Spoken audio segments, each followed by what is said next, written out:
ми готові всіх вас звать до сатани. Тисячі вже полягло, і все більше шверхуйло. Тут для них нема нічого, крім труни. Gone home, Russian soldiers, gone home. Бо ми всіх вас тут змішаємо з багном. Від стрия до волновахи і чудно кличе діти нахуй. Тут працює ЗСУ і ТМО. Вызволять пришел, братишка, ну привет. На моей земле тебе один ответ. Нашим людям с кирпичом, даже танки и бачок. Вот не взять нас и за 100 тысяч лет. Gone home, Russian soldiers, gone home. Бо ми всіх вас тут змішаємо з багном. Від стрия до волновахи і чудно кличе діти нахуй. Тут працює ЗСУ і ТМО. Mr. Putin, on behalf of all our guys, no one's scared of your nuclear device. You can take your top 11, shove it up your wrinkled butt. Oh, we'll come and help you fit it in your skull. Gone home, Russian soldiers, gone home. Бо ми всіх вас тут змішаємо з багном. Діти нахуй, тут працює ЗСУ і ТМО. Gone home, Russian soldiers, gone home. Бо ми всіх вас тут змішаємо з багном. Від стрия до волновахи чутно кличе діти нахуй. Тут працює ЗСУ і ТМО.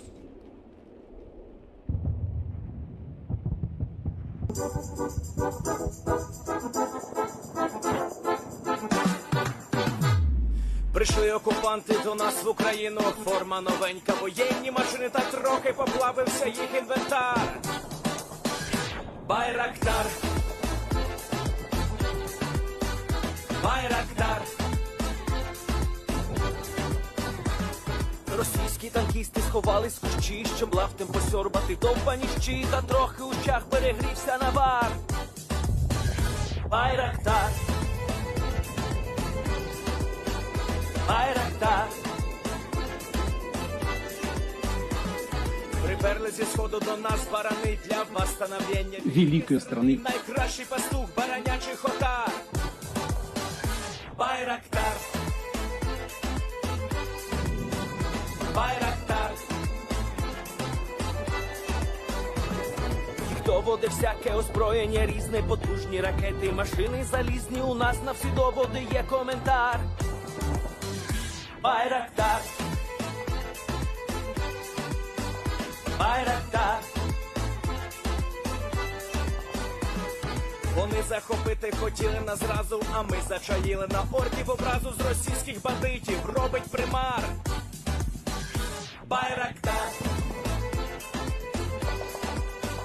Байрактар. Російська поліція справи заводить, там вбивцю рашистів ніяк не знаходить. Хто винен, що в нашому полі глухар? Байрактар. Байрактар. Веде пропаганду кремлівський урод, слова пропаганди ковтає народ. Тепер нове слово знає цар. Байрактар. Байрактар. Байрактар.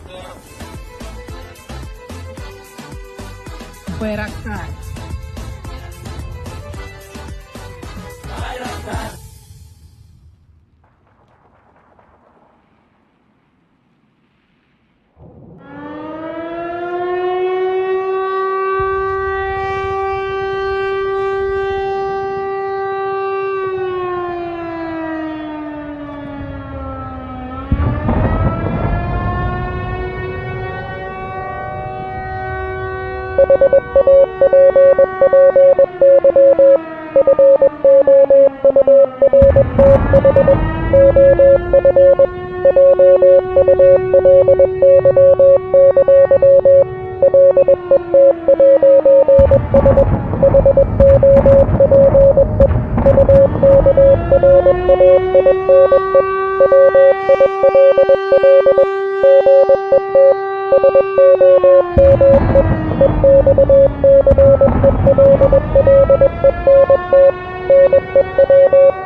Hello everyone, I'm the Enforcer, and I'm accompanied by Enforcer Matt.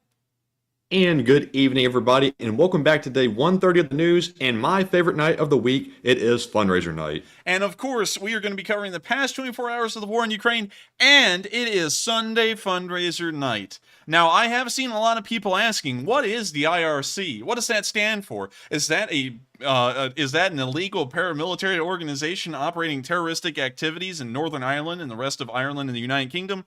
No, it's very similar to the IRA, at least in its initials, but the IRC is completely different and an organization that we wanted to make sure to support tonight because it is doing a lot of good work in Ukraine, and it's an organization that we have never recognized through a fundraiser so far. IRC actually stands for International Rescue Committee and does a lot of work surrounding trying to just keep people alive however it's done. They don't focus necessarily on refugees or trying to keep people alive at the front lines. They multitask and try and do everything possible and everything within their power to try and help out everyone. In fact, we're going to pull up their website, International Rescue Committee, right here. And we're going to take a look at what they say they do for Ukraine on their own website, just so that way everyone can get an idea of what they're actually doing. So let's go to Europe, and then we'll go to Ukraine, and here's what they're doing currently in Ukraine. So the IRC, of course, is applauding, let's see, we were concerned, the bill. We'll move on beyond that. It seems like it's a little bit political there. But anyways, let's go down and try and find what they're doing. So here we go. We see here that they actually have 5 ways that they're helping out impacted people in the war in Ukraine. And we can see here, let me try and make sure and read through this. Just want to make sure I'm getting the right points. Let's see. Local nonprofits, we're helping strengthen and build the long-term capacity. They're distributing cash.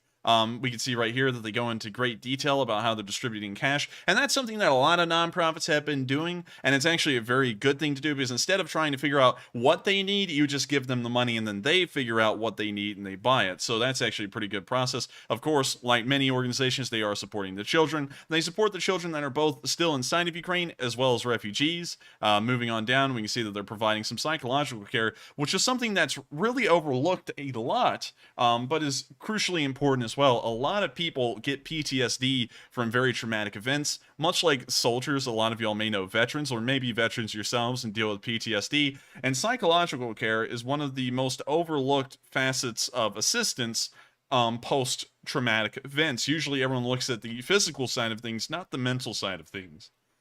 We can also see that they're providing protection to women and girls, which are, of course, some of the most vulnerable groups in terms of refugees. It's actually incredibly common and heavily documented that during the Syrian refugee crisis some 10 years ago, a lot of women and girls went missing and usually ended up in the underground sex trade, sadly. And that also happens a lot around the world, regardless of whether a refugee crisis is going on or not, but they are heavily vulnerable during a refugee crisis. And finally, they are distributing critical information, much like we do here on this channel. And so I have to say they're an incredibly good organization. I looked into them a pretty good bit today, and that's why I selected them, and I asked that everyone comes together to try and support the International Rescue Committee as much as possible. They're doing a lot of work over there in Ukraine like everyone else, and they're trying to make sure that however they have to do it, they're going to be helping out those refugees and also those people in war-torn areas of the country in Ukraine.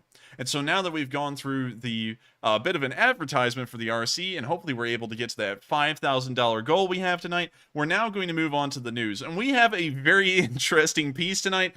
And a lot of y'all are most likely reading the title, Smoke Seen on the Crimean Bridge. And it's not exactly the smoke you're thinking about. We're actually going to be covering that first thing tonight. And so, moving into our schedule, we'll be starting off with the Kerch Bridge. After we cover the news of the Kerch Bridge, we'll then be moving north to our location unknowns, and we'll be covering all of those as well. We'll then be moving into Russia and covering the Moscow news. After we cover those three different areas of news, the Kerch Bridge, the location unknowns, and the Russian news, we're then going to be moving down to Belgorod, which is still within Russia. But before we get there, we're going to, of course, recognize some of our top donors for the night, and also answer 3 questions from the chat. After we answer those 3 questions, we're going to move to the Belgorod area, where Ukrainian ballistic missiles flew through Russian air defenses like a freight train and slammed into some important military infrastructure in the city. After that, we'll then be moving down into the Luhansk area and covering all of the news that we've gotten from Lysychansk today, which I can say is unfortunately not looking too good. After that, we'll then be covering the remainder of the news around the front, of course, the southern front included. But before we get there, we're of course going to stop and answer another 3 questions and recognize some of our highest donors again. After we do that, we'll then cover the rest of the southern front news, which is including the Donetsk Oblast, as well as the entirety of the southern front. We'll also be covering a bit of pictures that we've gotten from Snake Island, and then finally, that's going to draw us out to cover the international news that we've gotten today. One's from Slovakia, one's all the way down in the land down under. We have loads of viewers from Australia, and we finally gotten some news of more support that they're sending, and I'm sure that a lot of y'all will be very happy and very proud to hear it as well.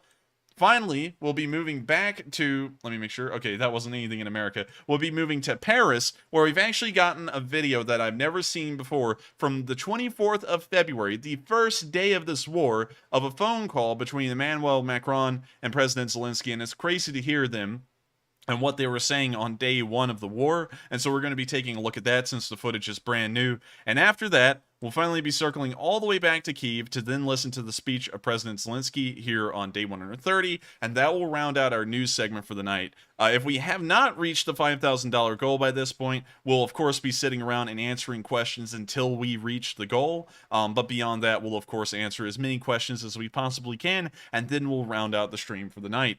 And so, a huge night of news in front of us, and it's most likely very prudent to start off with the news that everyone's looking for, which is that smoke that was seen on the Crimean Bridge. And I'm going to start off and tell y'all, this is not the smoke you're expecting. This smoke is not from a Ukrainian missile hitting the bridge. It's actually from the Russians billowing smoke over it. And before we watch the video, I'm going to explain what we're most likely seeing based off of what I've been able to collect today. The smoke we're seeing is some kind of smoke screen that the Russians are trying out near and around the bridge to try and see if they can obscure the bridge's, I guess you could say, line of sight to the Ukrainian forces, drone operators, and such things like that, and make the bridge harder to hit. It is suggesting that apparently the Russians have some kind of information that the Ukrainians now have the ability to hit the bridge, or they're about to get that ability, and so they're trying to figure out if they can do anything to try and save the bridge, or they're trying to prepare for a would-be, could-be situation that could be occurring in the future, but there's no evidence of at the moment.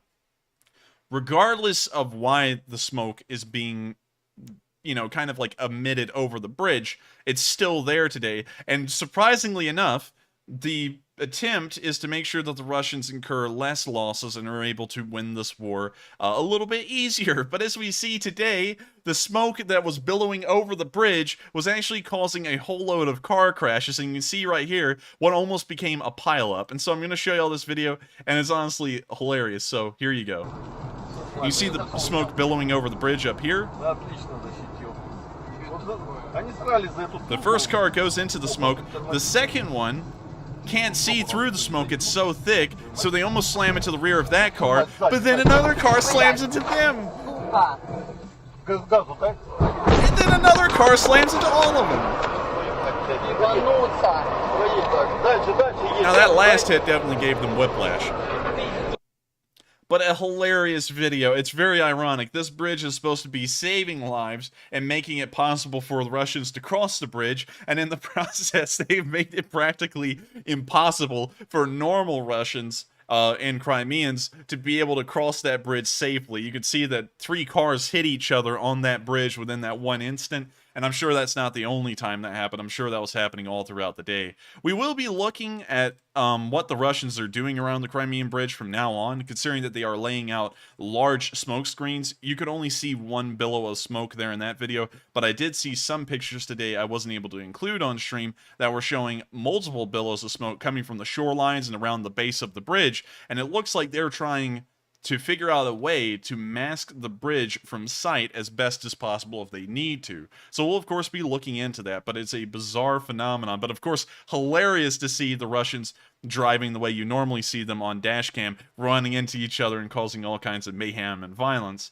So with that, we're now going to be moving out of the Crimean area, and I hope that does answer the question to everyone about what kind of smoke was on the bridge. It was apparently done by a Russian exercise, and funnily enough, someone said our title was misleading, although I had never said anything about what kind of smoke it was. I just said there was smoke seen. He said, it's misleading. It's making people think the Crimeans, the Ukrainians attacked it. And I was like, well, how do you think that?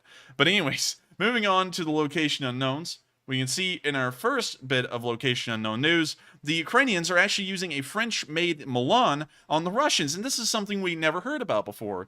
We've, of course, heard about the French sending over the Caesar SPG and airburst rounds, and we think the Germans have sent over some of those as well, but we've never heard of the French sending over Milan ATGMs. Just for those of y'all who do not know, the Milan ATGM is actually a preferred favorite in European countries and has been used by a lot of people. You can actually see right here, let's go down to operators. All of the current operators are in blue. Former operators are in red. So you can see here that there is a wide swath of the world that has Milans in their military. The Milan is one of the most common Western-made anti-tank guided missile systems next to the TOW. I guess you could say for kind of like a tripod-mounted anti-tank guided missile. So in that regard, it's used by a large amount of the world. And we can now see that Ukraine, right here, has become a blue mark on this map as well, because the French apparently have sent some their way too, and we can see them in use here in this video. And so, here it is.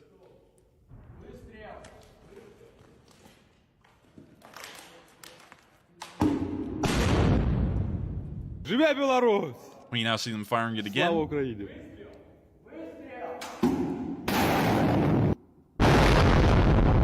We can now see the Milan taking flight and heading towards its target. We only know of one place where the Ukrainians are on a bluff overlooking another city that may place that Milan footage into the area of Lysychansk, but we're not entirely sure, and that is why it's in the location unknowns. But it's wonderful to know that the French did not only provide Caesar SPGs along with airburst ammunition, they also provided Milans, which we had never heard about until now. And so, very impressive to see. I hope we see more Milans on the front. And with that, we're going to be moving on to the next bit of location unknown news, where we can now see M109s in use.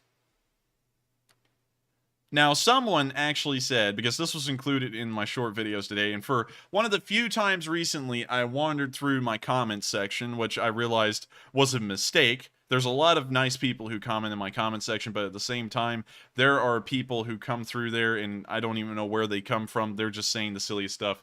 They said that this was training footage from Norway, but tell me where in the world in Norway is it green grass without permafrost with a giant rye field? Tell me that. Anyways, here's 4 Norwegian M109s operating somewhere in Ukraine, and of course, provided by the Norwegians.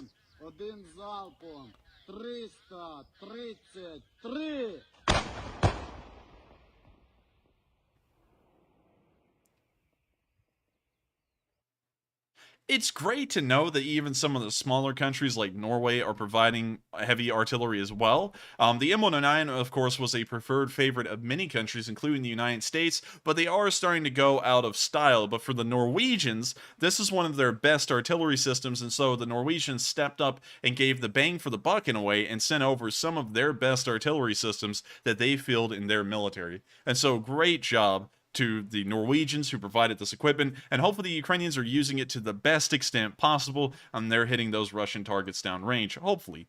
With that, we're now going to be moving on to the next bit of Location Unknown news, where we can see a Russian tank get hit by ATGMs. And I said that plural because it gets hit twice. And so, here's the video.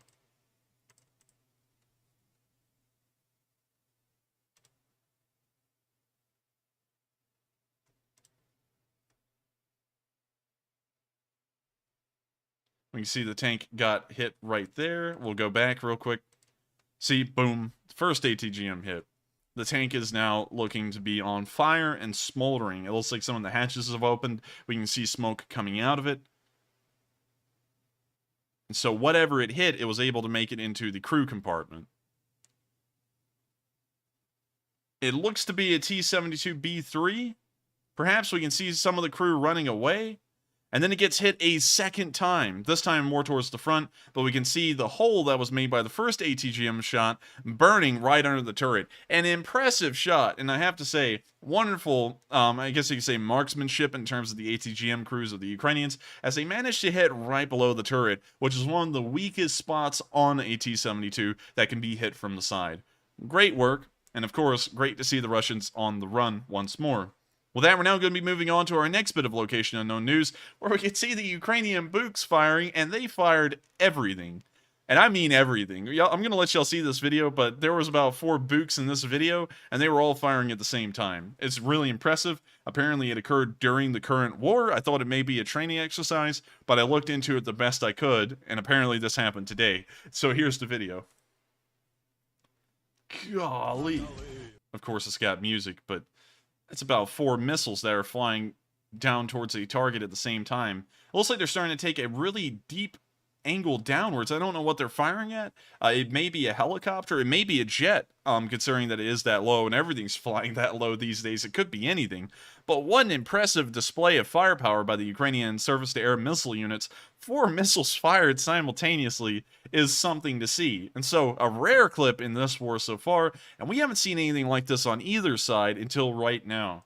With that, we're now going to be moving on to our last bit of Location Unknown news, where we can see a Panzerhaubitze 2000 being loaded. And I have to say, I'm really impressed with how this thing loads itself. And when I say loading, this isn't the gun loading itself and preparing to fire. This is the Panzerhaubitze going through the effort of reloading its internal storage so that way it can then load the gun and fire. And so I'm going to let y'all see this, and it's an impressive look at the internal mechanisms of a Panzerhaubitze. You see them loading the shell. It then goes into the turret basket. It gets moved to the other side, and then a mechanical arm moves it into a position and places it. They then load the next shell, and the process continues to repeat.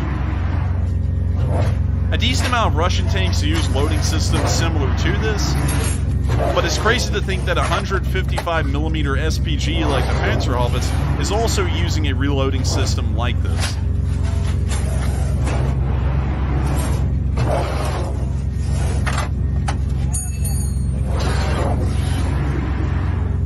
I mean, this is almost burden-free on the crew's part. All they have to do is place the shell into the rack, and then the tank, the SPG, actually takes care of it on its own.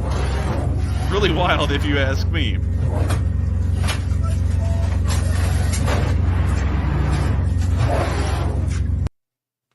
That's the end of the video, but I have to say, I'm really blown away by the Panzerhaubitze, and also the efforts that the Germans have gone through to make sure that this can be fielded as best as possible. They even sent the Ukrainians over with VR headsets so they can get to, like, dialed into tech support pretty much over the headset and be told how to troubleshoot certain things with the tank. So I'm blown away, and every time we see a little bit more information about the Panzerhaubitze and how it works, I'm just more and more interested in this artillery piece, and honestly, it's becoming one of my favorite, just by its internal mechanisms alone. But with that, that's the last bit of Location Unknown news we got for today, and so now we're going to start moving into Russia. But Once again, say goodbye to the Panzerhaubitze, everyone. Hopefully we'll see more of it, but an impressive video of how the inside of the Panzerhaubitze works at this moment.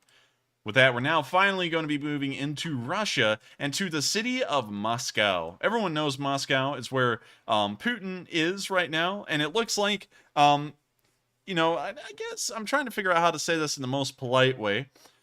There's an old saying here in Western countries, liar, liar, pants on fire. And usually it's said when someone's lying, and, you know, of course, it's kind of literal. Your pants are on fire if you're lying.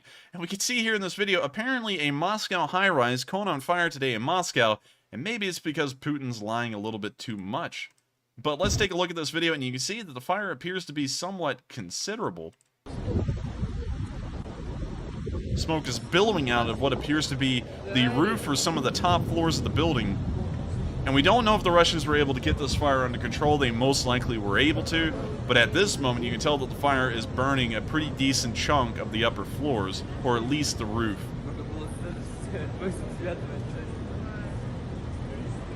It looks like it may actually be burning some of the air conditioning units, air and heating units that are on top of the building, because those are mostly where they are. Of course, we're not sure if this is just some kind of an accident with the systems, some kind of an intentional fire, or a sabotage. We're not entirely sure, but it is interesting to see that another skyscraper in Moscow has caught on fire. I believe that's around the 4th or 5th one during the entirety of this war, and beforehand, I believe it was practically unheard of to hear of a Moscow skyscraper on fire.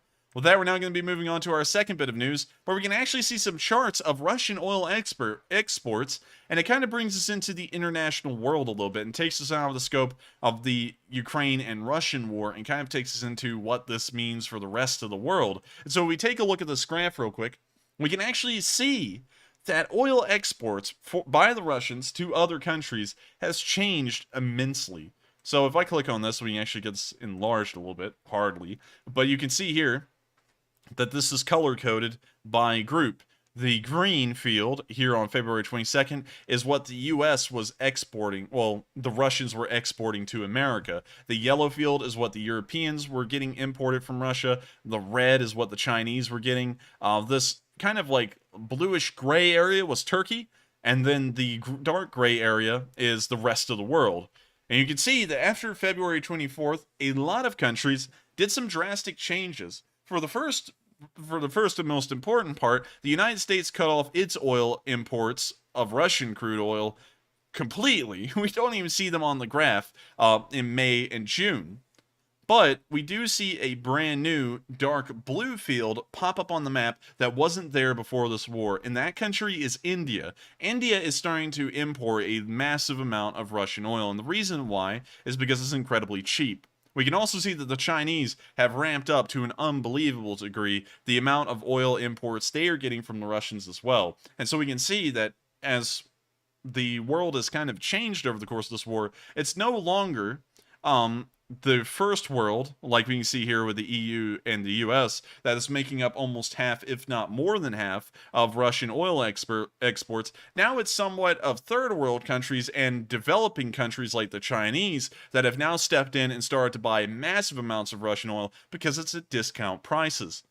And so that's a very interesting development. It's going to start tying Russia politically to an entirely different sphere of the world, and then they're most likely going to become more adherent to Chinese and Indian, I guess you could say, policies and diplomacies and such things like that, because they're buying the export that the Russians export the most, which is, of course, crude oil. We also saw that the Europeans, while not being completely cut out of oil exports, do make up a considerably smaller margin by around 20%, it appears on this graph, by a rough estimate. But it's a very interesting graph, and it is showing that the economy is changing around the world, and the people who are going to be getting easy and massive amounts of access to Russian oil is completely different now than it was before the war. But with that, a very interesting look at how the Russian economy has kind of started to change and evolve over this war, and we can actually see that in total, let me see, total exports, we don't really get a figure as to what these numbers mean, if it's millions of barrels or what, but we can see that as the war is continuing, they're actually exporting more oil now than they were at the very start, and that is due to the Indians and the Chinese ramping up the amount of oil that they were getting in the first place. So with that, and also one small note I would like to make before we move on, and I didn't say this during the entire thing, the Turks have also increased the amount of oil exports they're getting by double, it appears. But of course, they don't make up a massive margin, but any bit counts, and considering that they're now exporting more oil than before, the Russians may be able to try and at least slow their economic degradation over the war. I was trying to find out the best way to say that, and I think that's about as good as I can do. So with that, very interesting look at Russian oil exports, and we're now going to be moving out of the Moscow area, and we're now going to start moving back down towards the Belgorod, Kharkiv, and Luhansk area. But before we get there and cover that next news segment, I want to check with Matthew real quick to see how far has our fundraiser gone, and who have been our largest supporters of it tonight. And so with that, what do we got, Matthew? All right, folks. So it is now time for an update on the fundraiser. And we are now sitting at $2.9 thousand on our fundraiser. Tonight, we have a $5,000 goal. So we are very close to getting to reach that $5,000 goal. So thank you very much to all of our donors. And as the enforcer mentioned, we are going to recognize our top donors at this time. So up first, we have a whopping $500 donation from D. Shaw. A big thanks to D. Shaw. That is the biggest donation of the night, and we appreciate it very much, and that will help those on the ground in Ukraine tremendously. So, up next, we have a $255 donation from Yuko Liebrock. Big thanks to you as well, and a $200 donation from Kaltenberg.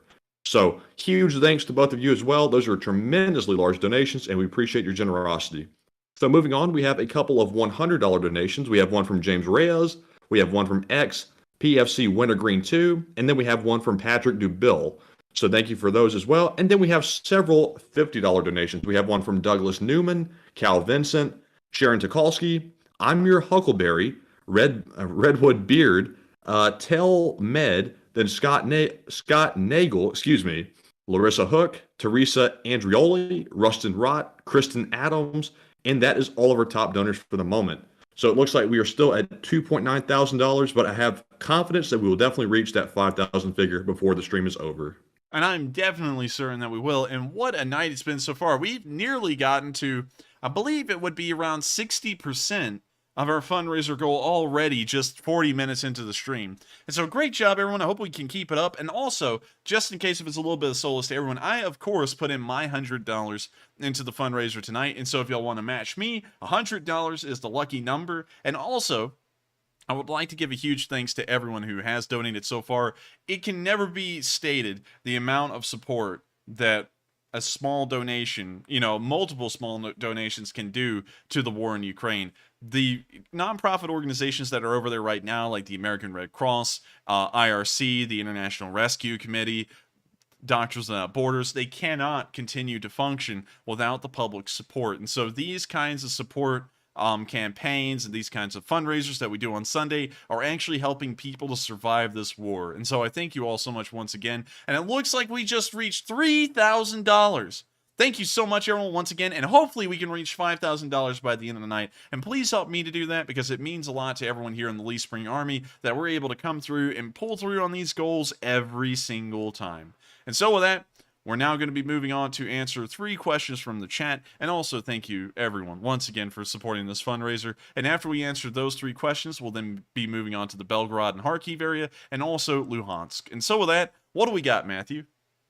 All right, so up first, we have our in-house decoders, WF2U and C. Fay. They think they have figured out the Morse code, and they say, the plain language Morse code message says, Happy 4th of July. Let's hope Ukraine will get some excellent news on the 4th.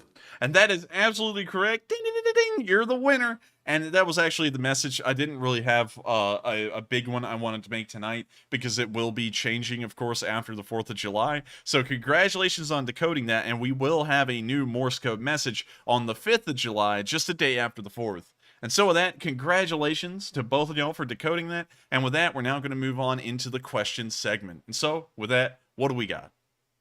All right, and before we move on to our next one, I want to recognize a $200 donation from BC Skyman as well. He is always here for our fundraisers, and BC, as always, we appreciate you very, very much. So our first question is going to be from Super David L. Rodriguez, who says, Enforcer Matt, if World War III started and you could do streams like right now, would you do them? And I'll say this to start it off. It would depend on if the nukes are flying. If the nukes are flying, I don't think our internet would be working, so that would be a tough one. Nuclear weapons usually interfere with internet service greatly, and so I'm not really sure if we would be able to. It would depend on if we had a forecast of hailstorms or nuclear firestorms. It would depend on that. But if World War III did start, of course, we would be covering it here as best as we can. Although at that point, I feel like we would need to do a little bit more. But with that, I hope that does answer the question. That's actually a really good one. But with that, we're going to move on to the next one. I hope that answered that fairly well. All right. And up next, we have a question from John Petrie, who says, by the way, did you guys report on the EU granting applicant status to Ukraine? The Ukraine parliament did a really nice ceremony on Friday. Yes, we did report on that. That was actually, I believe, a pretty good while ago, as far as I can recall. But we did cover that. And so with that, I hope that does answer the question. And we'll actually answer two more in this question segment, and then we'll move on to the Belgorod and Luhansk news. All right. And folks, as always, if you have a question, it is a fundraiser tonight, so we are not doing super chats, just donations only. So if you have a question for me, put it in the live chat and please tag me or the enforcer. It lets me pick it out a lot faster. Sometimes I do miss it if they aren't tagged. So be sure to do that and I will put it in the spreadsheet. So it looks like at the moment we have a few questions, but I'm in need of many more. So please feel free to send in yours as soon as you want. So up next, we have a question from Jose Diaz, who says, Enforcer, Moscow Oblast has exploited the resources of other republics. Do you think the Russian Federation will break up after they are defeated in Ukraine? Sadly, I don't think they would. The Moscow Oblast, if we want to talk about just Moscow in particular, has exploited the entirety of the Soviet Union and the Russian Empire as far as history can ever recall. Moscow and St. Petersburg are literally the leeches of Russia throughout all of history, and every single dollar that was ever raised through taxes went to either St. Petersburg or Moscow. And so in that regard, there is no historical precedent to say that Russia itself would split up into multiple countries after the war. Also, on top of that, culturally, a large amount of Russia is pretty much the same. I would say it's a lot like the United States in that regard. There's really no major cultural difference in between state to state. Much like in Russia, there's not a massive amount of cultural differences in between oblast to oblast. They're really just all Russians, and so I don't think they would break up because there's no cultural divide for most of them to lead to that. But of course, further east, where there's less people, there are Siberian people, and also people who are more closely related to Mongols culturally, and so they could break away. That is a possibility. There is a cultural difference there. And Chechnya has also already shown that it doesn't really align with the rest of Russia culturally or politically, and has already tried to break away multiple times, and currently is just being a puppet of the Russians. But I could see them trying to break away again if the war was to go terribly and the Russians were pretty much to be on the brink of collapse. So with that, I hope that does answer the question. And with that, I think that was the last question of our segment, or are we going to take one more, Matthew? I believe that might have been it. All right, and so with that, we have answered the final question of this segment. We'll of course be answering more questions as the night goes on. But with that, I hope that we can reach that $5,000 goal before the next question segment, because we have some pretty crazy news to report in both Belgorod and the Luhansk region. Starting off in Belgorod today, Belgorod has been taking the blunt of the war ever since the very start. It's really crazy, honestly. The Ukrainians have conducted helicopter raids here. They've conducted a decent amount of ballistic and cruise missile attacks. Not really cruise missile attacks, it's more of a ballistic missile. But regardless, they have been hitting Belgorod day in and day out nearly, on at least the military targets, and today was no exception. I'm sorry, y'all. For some reason, the words just aren't coming out tonight. But starting off, we did see that Russian air defenses were activated in the Belgorod area, and we could see them firing and trying to shoot down incoming ballistic missiles from the Ukrainians. The missiles are flying right here, and they're trying to reach the missiles that are coming in, and they're trying to shoot them down.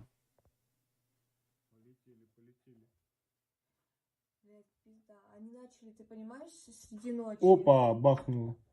Среди ночи начали их выпускать. Блять, они что, получается, с аэропорта где-то выпускают. Да, может быть... Now you hear the explosions of the rockets. Сейчас дойдет еще один.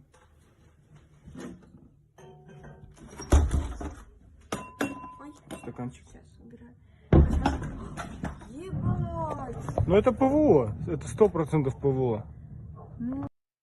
One would think that these kinds of air defenses would be successful. However, they were not.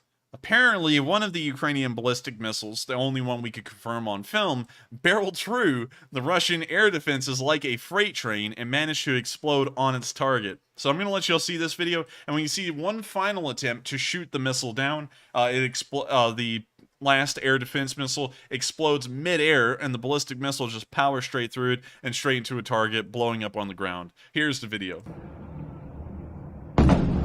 When you see the air defense missile right there trying to blow up, the missile just powers on through and then hits its target in the distance.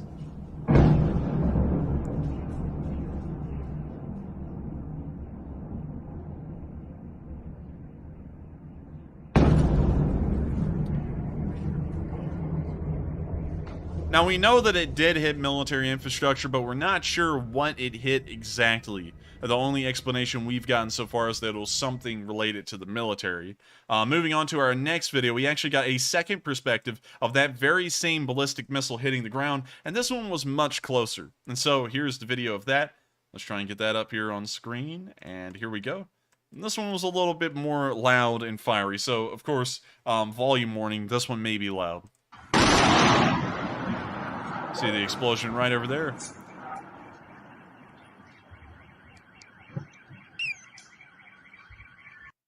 I think everyone can get behind the idea that it's pretty nice to watch Ukrainians finally get some payback on the Russians. And of course, the Ukrainians avoid hitting civilian targets as best as they can. We have seen it here and there during the war near the Donetsk region, but it looks like this did hit dead on its target. It looks like it was most likely in a military area, like a rail yard perhaps, or some kind of a supply yard. We'll of course have to wait to get more news on that. That is an assumption on my end, but good job by the Ukrainians, and it was crazy to actually watch that ballistic missile fly through the air defenses on film and barrel straight into its target and actually hit it.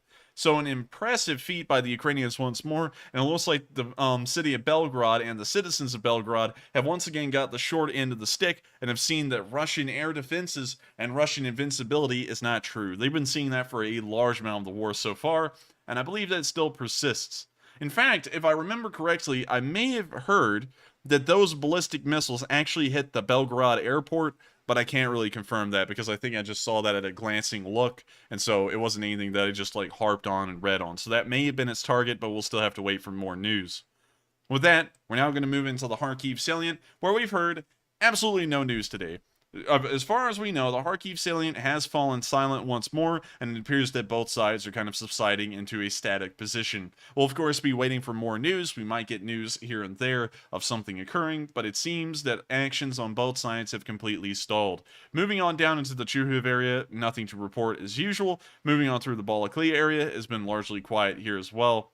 And moving on past the Izium area, of course quiet, but in the area of Slovyansk, we are seeing a little bit more activity. But before I tell y'all about the activity, I just want you to know we have been seeing artillery barrages on the outskirts of Slovyansk for quite some while, and so this isn't anything new, but we did see more artillery barrages on the outskirts of Slovyansk today. And so, here's the video.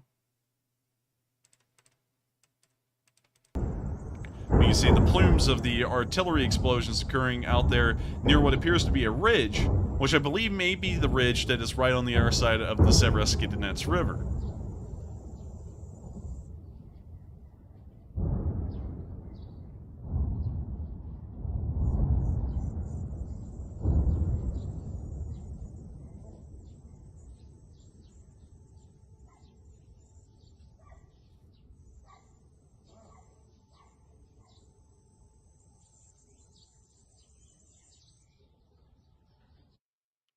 Hopefully, no one was killed. Of course, that artillery barrage was so large, and I'm assuming someone was injured or most likely killed.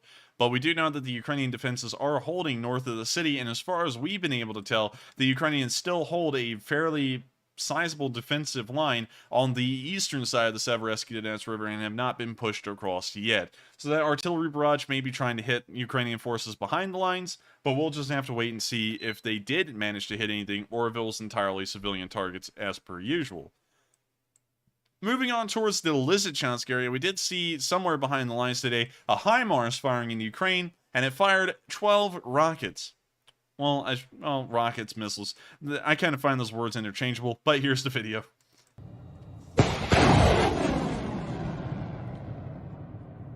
There's already been several fired. We can see the smoke trail of them. Also, something that was weird is that didn't it look like that rocket actually took a bit of a different flight path after it launched? It kind of looks like it's curving upwards. Interesting. I don't know if they're guided. We now see another missile being fired.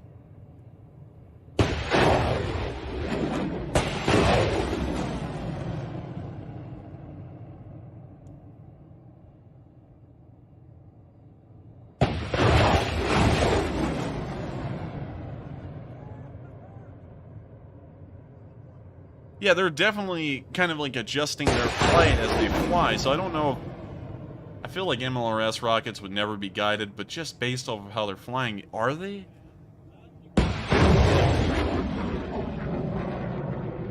I see a lot of people saying that they are GPS guided, so that does answer the question. So they're pretty much... In that regard, I mean, like, they're almost firing off small ballistic missiles at that point if they're going to be guided, but great to know that information. And it's wonderful to know that the HIMARS is actually going to be able to hit its targets right on the nail. There is not going to be a single chance of a miss, considering that they have some kind of a GPS guidance system in them. So wonderful to know. I hope we see that HIMARS inflict some heavy damage on the Russian forces. And with that, we're going to be moving on to our next bit of news up towards the city of Lysychansk itself. We have seen more evidence today that Kadyrivite forces have made it to the center of the city. As per usual, the TikTok battalion does have to stop to take pictures, and this is very close to the city square that we saw yesterday. So this is double confirmation that the Chechens, well, the Kadyrivite Chechens, as well as the Russian forces, have made it to the center of the city. We have heard rumors today, although they have been unsubstantiated and unconfirmed, that the Ukrainians are going to be giving up the city of Lysychansk here within the next day or two, but we haven't been able to actually get any sort of hardcore confirmation on that, and so of course we will be waiting for more news. But we did see that firefights were still continuing within the city streets of Lysychansk, which does lead us to have the idea that both forces are still fighting for the city as of today. Here's the video. Давай, шутки, Москва! Покидай! Сейчас работать начнут. Можешь РШГ въебать. Пусть пока будет. 22, брат. Кадет, это для истории.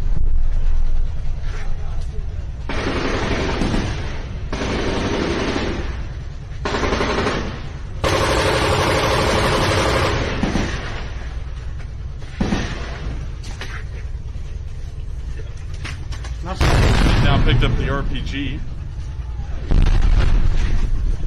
Увидел откуда? Охуеть! Пойдет!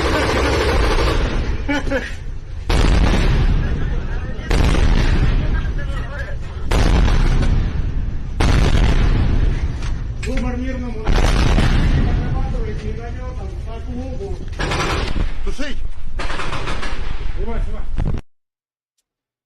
With that, that's the end of that video, but we could still see that fighting was continuing in the city of Lysychansk. Moving on to our next bit of video, we've actually seen Russian artillery landing on the Ukrainian-controlled side of the city as of today, just 16 hours ago. And so here's the footage of the Russian artillery hitting what appears to be a Ukrainian position somewhere in the city.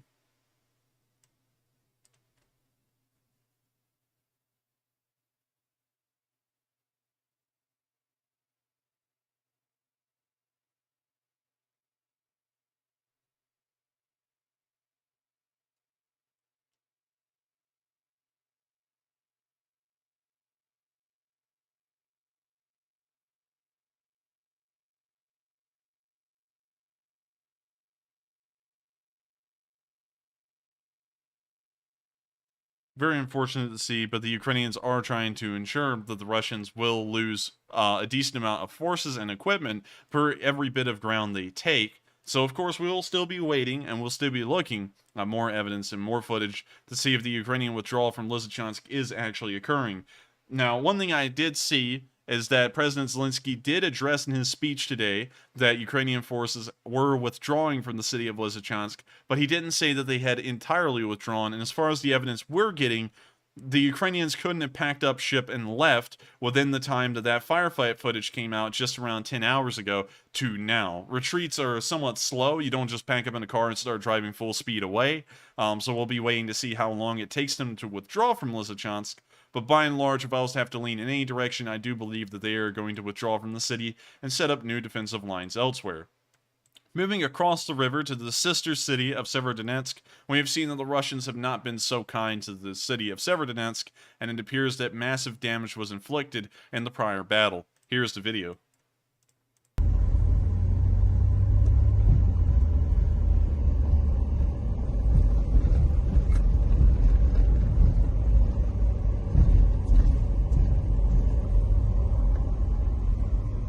Військова служба за контрактом. Захисники є.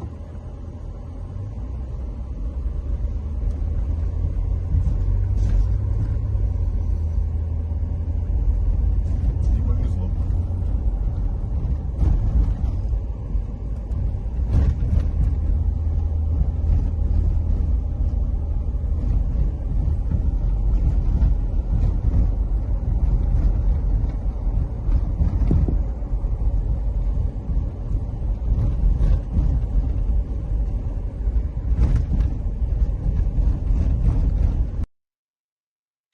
That's the end of the video, but you can see that the damage is incredibly extensive to Severodonetsk, and unfortunately Lysychansk will probably end up looking like that as well.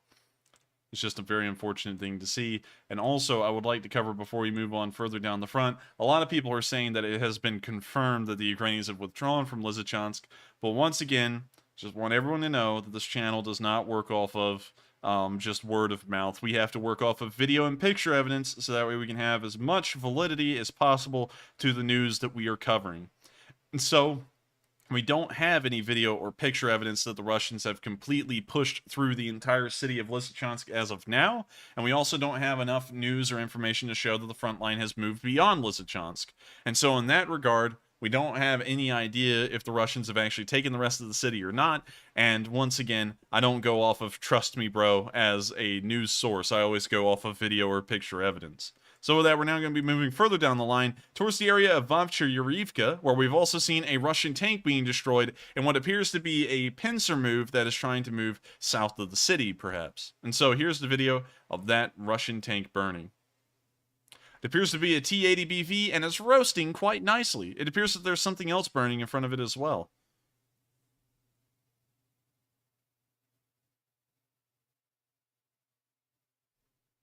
With that, that's the end of the video, but nice to see another Russian tank charring, and every time we see that, we know that the Ukrainians are doing their job. And I have been hearing a lot of people saying that the war is lost. The Ukrainians are going to repeat this one. The Ukrainians and the Russians share a front line that is around 450 miles long right now. It is longer than the front line that the Germans and the French shared in World War I. And with that in mind, we don't see the Russians making ground anywhere in the country except for a very small front line. Looks like we're getting a DDoS attack right now. Can you hear me, Matthew? Yes, I can hear you. All right, so it looks like a lot of people are saying we're having a DDoS attack. So we're just going to wait for a second, everyone, and just wait for everyone to get back. And just for y'all to know, we're waiting for everyone to get back. Please hang on, stand by, everyone. We're going to make sure that everyone can get through the DDoS. Matthew and me, of course, stay connected through the call, and it is, as far as we know, it is a DDoS attack because it's only attacking the stream and nothing else.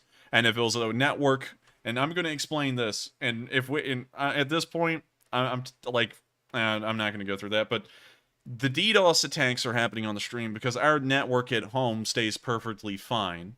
If it's a network connectivity issue, everything would go down. But at the same time, only the stream is going down. Everything else on our computers is running just fine, and so we know it's a DDoS attack. We survived another one. I think that's the 10th one so far, and the DDoS attackers are seething now, because these things used to succeed, and we would have had to start a whole new stream, but we're still here. And so to answer that next bit of news, the comment that I was trying to address, I hear people saying that the Ukrainians are losing the war, and to recap, just in case if anyone wasn't able to hear it, the Ukrainians and the Russians are sharing a collective front line right now of some 450 miles. That front line is longer than the front line that the French and the Germans shared in World War I. just, just to give you all a perspective of the front line and how big it actually is. And out of that entire front line, the Russians are not making any ground or any progress anywhere but here at Severodonetsk. And so if we were to move all the way out and look at this front line in perspective and go back to World War I, this would be like the Germans closing in on Verdun, just by a mile, or maybe getting into the city. And when you really look at that on a big scale picture, that is no kind of war-winning strategy to just take one city, especially when the Ukrainians have launched counterattacks over the last month in the Kharkiv region, as well as the Kherson region, and have reclaimed more land than the Russians are taking right now. And so, I just don't understand people who are so short-sighted that when the news and everyone in the world takes a microscope lens and focuses on this one area that's probably no bigger than 10 square miles where the Russians are making ground, and they base their entire assessment of the war as lost over this one area, it seems very unreasonable and it seems very illogical. You know, for example, if you were able to win 9 boxing rounds out of 10, do you consider that a winner or a loser? I would consider that a winner, but according to some people, that's considered a loser these days. So with that, I hope that kind of covers that a little bit. And with that, we're now going to be moving down to the rest of the news in the Donetsk region, as well as the Southern Front, and as well as the Snake Island news, international news, and the speech from Zelensky. But before we get to all that news, we are, of course, going to recognize some of our largest donors on the fundraiser so far, and also answer another 3 questions. Once we do that, we'll then be moving on to the rest of the news for the night. And so what do we got, Matthew? There we go. I was waiting for it. All right. So, Enforcer, I actually do not see the fundraiser. Can you still see it on your end? Yes, I can. Okay. Could you please tell me the current figure because I cannot see it? It is $3.9 thousand. We are only $100 short of $4,000. All right, and we're making tremendous progress. And guess what that calls for? Yeehaw! I'm going to do it that way from now on because I hurt my voice yesterday doing it the other way. So maybe at the end, if we reach our goal, I'll strain my voice a little bit and give you that classic yeehaw. But anyways, let's recognize a few of our top donors here. We have a $100 donation from David Hollingworst, or Hollinghurst, actually. My bad. Sorry about that, David. Thank you for your donation. And then we have several $50 donations. We have one from Brian Springborn, one from Richard Bell, Iviri Anthony, and Peteroser. I know I'm mispronouncing that one, but I have no idea how to say it. Thank you very much to all of you for your generosity in helping those on the ground in Ukraine. Big thanks to you all, and thank you so very much. And let's see here. Oh, go ahead, Enforcer. And I also thank you all so much once again for getting us to $4,000. We are only $1,000 away from our final fundraiser goal. And so if everyone could just chip in a little, just a little bit, a small amount from everyone will make a massive difference. And so if we could all do that, we'll be able to pull through a decent amount of support for Ukraine tonight. That'll be going to the International the International Rescue Committee. Also, real quick as a troubleshooting thing, Matthew, could you refresh the stream screen and see if the fundraiser pops up then? So I saw what the problem was. I threw up a poll a second ago, and apparently we're having a glitch where it removed the fundraiser while the poll was running. So it's back up now, and I can see it. Oh, okay. And also, I saw that a lot of people, 90%, apparently 91%, said they go for verified and fact-checked news, which means that a lot of y'all support the picture and video evidence over the trust me bro kind of news. And I know that everyone's always app and chomping at the bit sometimes to get to news before it happens, but that's what a lot of mainstream news does. They go with trust me bro kind of stuff. If you look at CNN and Fox, they both do the exact same things in those regards sometimes. And so I always wait for picture or video evidence before we ever say something is definite. The only time I make an exception to that is with political meetings, because usually those are so straightforward that the only thing you can do is write them down, or otherwise we'd be watching a 1 hour and 40-minute video that shows nothing, because usually those kinds of events occur behind closed doors.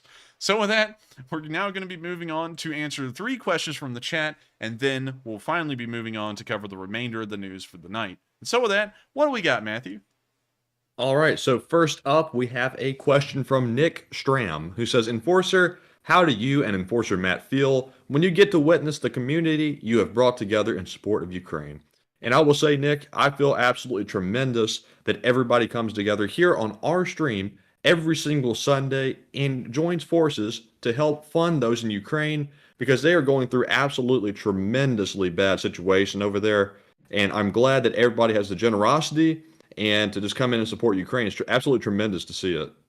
And to answer on my end, it's something incredible to me. I honestly feel like this channel is, I don't really know how to explain it really, because the thing is that I actually started this channel on September 21st, I believe, of 2021.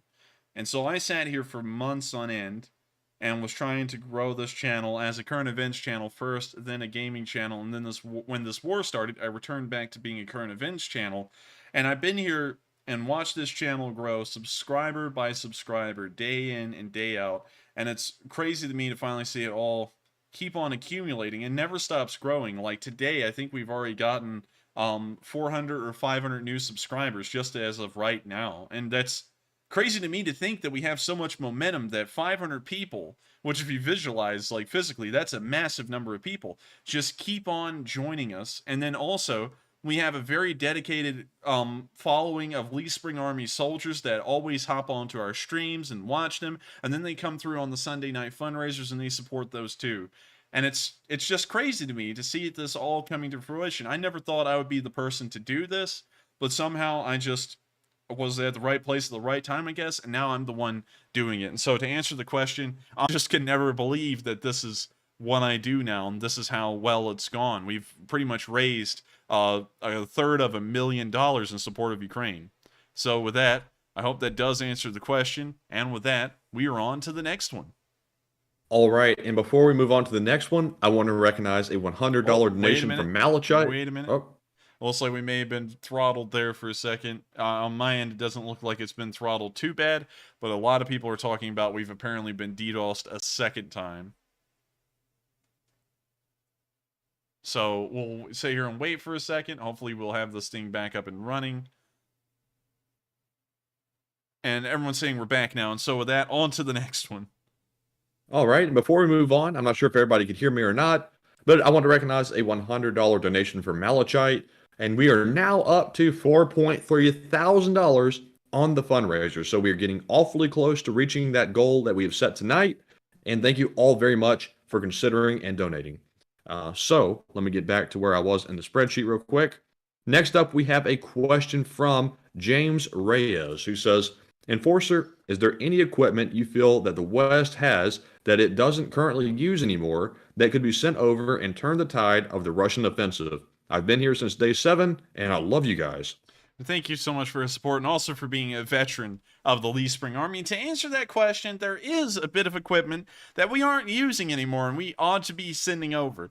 We have retired a massive amount, hundreds of M1A1 Abrams from the U.S. Marine Corps, and they are currently, I believe, sitting at a depot in Anniston, Alabama, which is actually really close to Birmingham, if I can find that.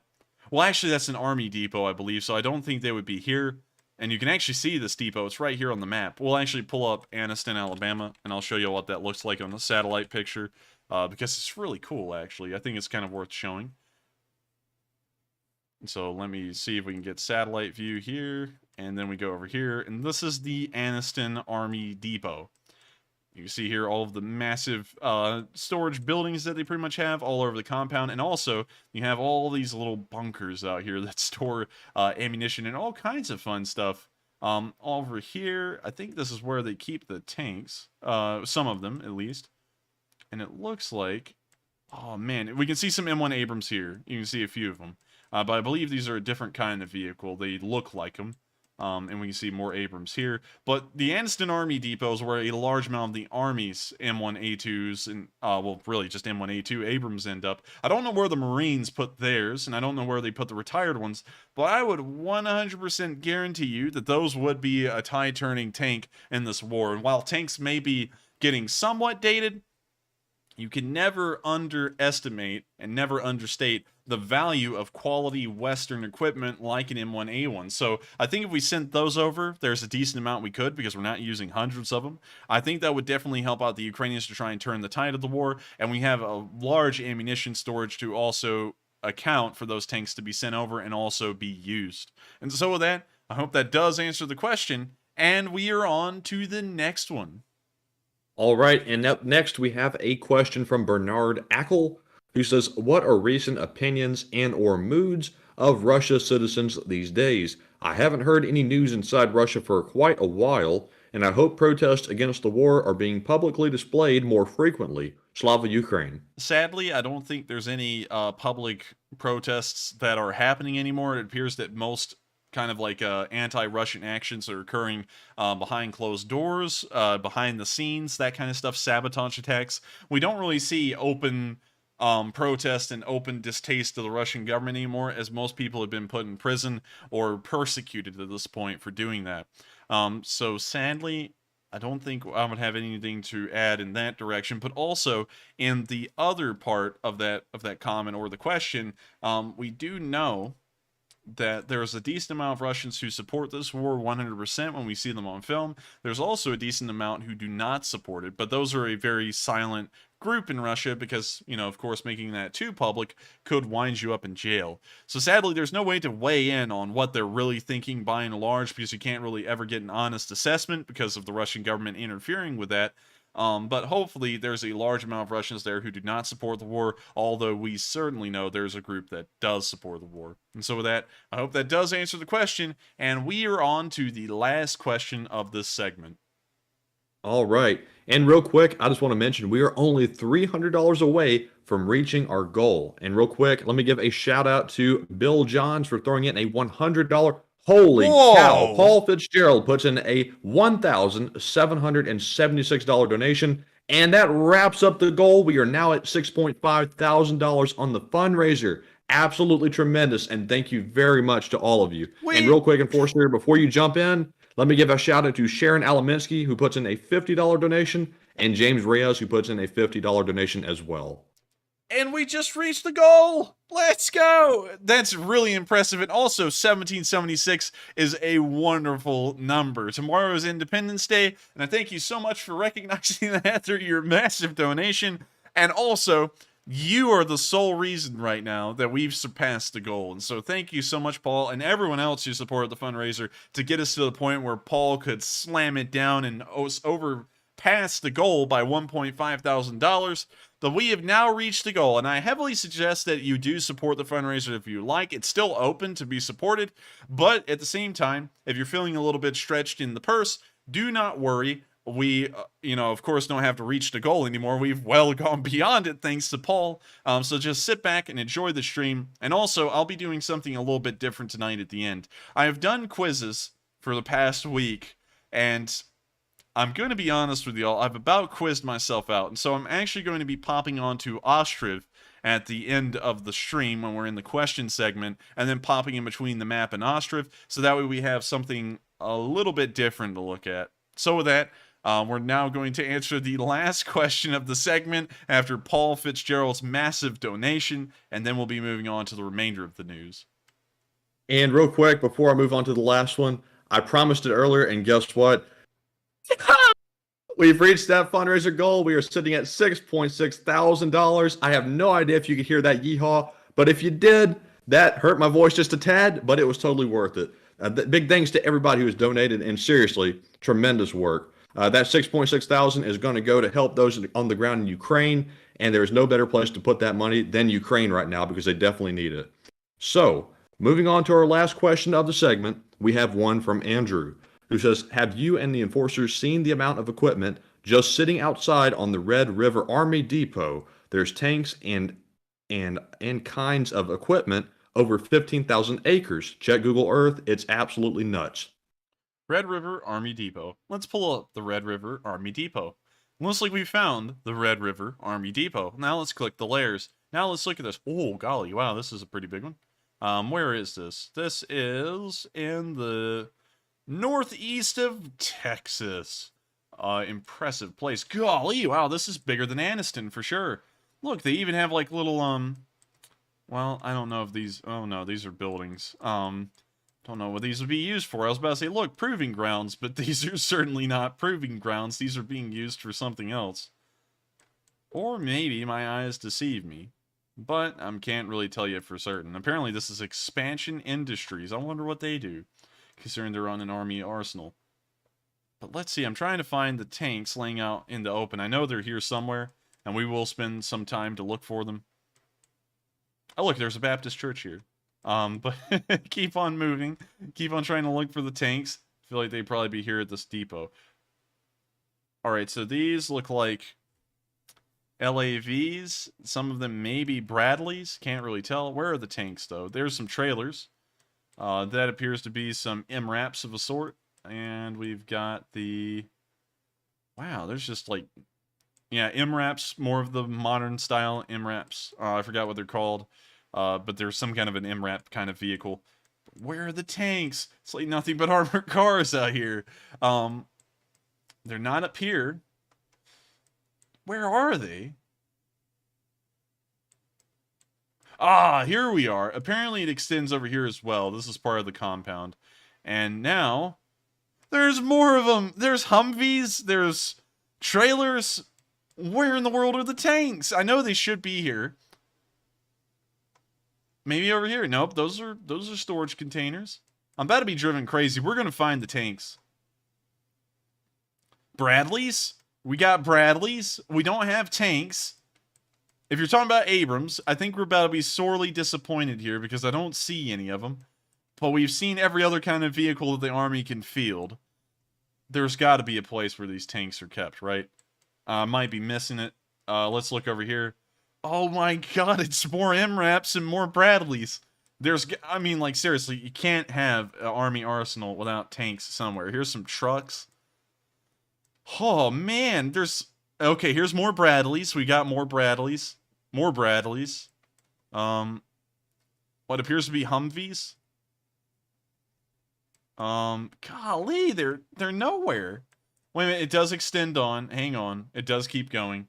Oh, but we've already been over here, and we already know there's nothing out here in terms of vehicle storage. Oh my god, we can't find them. This is annoying. I mean, like in Aniston, they're in the wide open, but here, you can't find them at all. But man, that's disappointing. Maybe they're in these silos, these bunkers. We do see some Bradleys lining the streets. Jesus, they're just lining the streets. Okay, maybe they're out here on the streets or so, which is really weird way to store things. I didn't expect they would do this. They don't do this at Aniston as far as I could tell, but looks like they have some medical trailers or Humvees lined up here. But yeah, I'm going to take your word for it. There's Abrams out here somewhere. We're just not able to find them here on the stream. So in light of that, apparently a lot of people are saying that the pics are old. All such things like that, and they're underground, and I'll have to assume that they are. We can also see that they have a golf club here, very nice as well. But to address that question, I hadn't seen the Red River Army Depot up close, but based off the amount of vehicles they have here just sitting around, I'm assuming that there are Abrams out there somewhere in the group.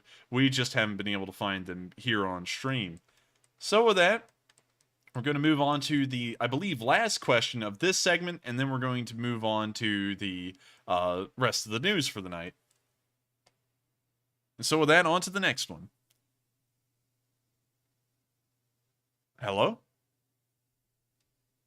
We're still doing questions, Enforcer? Yes?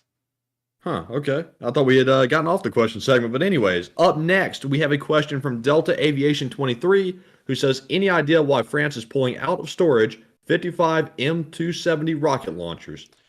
Yes, they're pulling those out because they're going to be sending a couple, when I say a couple, it's like 3 of them, to Ukraine, and they may be preparing to try and send more in the future in different amounts of batches. And so we'll, of course, just have to wait and see if they do that, but that is also new news to me. As far as I knew, they had some operational M270s, around 50 of them already. I didn't know they had an additional 50 in storage.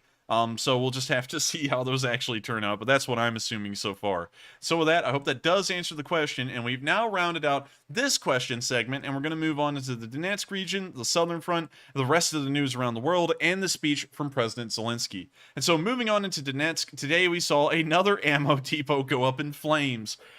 Don't even have to explain what this means for the Russian forces, just watch as it burns in the distance. Here's the video.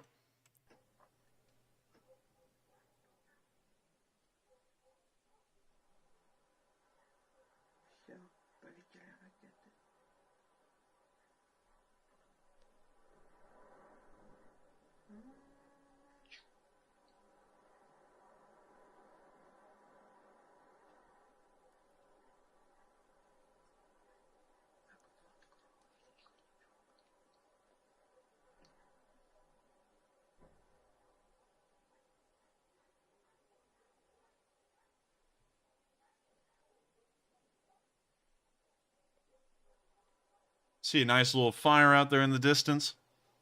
Definitely not a campfire. I'd say this is more like a college night bonfire.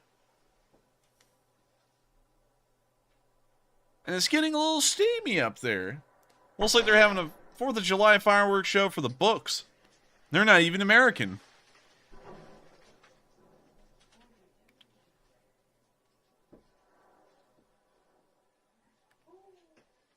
Ooh, that's a big one. I get a good laugh out of watching Russian supply depots get destroyed because at the end of it all, it just means that the Russians are going to have less to work with. A little bit of a strobe light show. And that's the end of the video. Wonderful to see, and I hope that we see some more videos like that here in the future. With that, we're now going to be moving further out of the Donetsk region. We have no news to report from the front lines, and we're now going to move to the area near Polochi, where we've seen a javelin hit on film. One of the few times we've seen activity on the southern front, and it's a javelin, the golden boy of ATGM style weapons. And so, here's the video. You can see them preparing to fire. And then fire. It's on the way. And the tank's right out there. It's that small black dot where the mouse cursor is.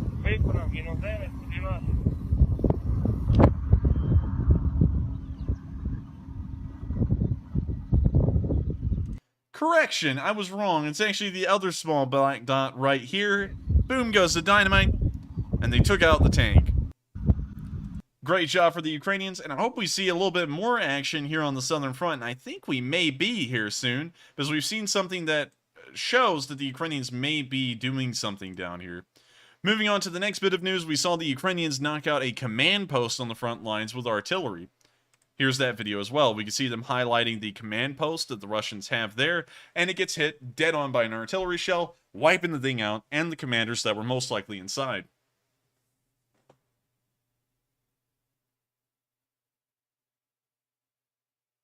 We now see a BTR being highlighted that also got hit and destroyed as well.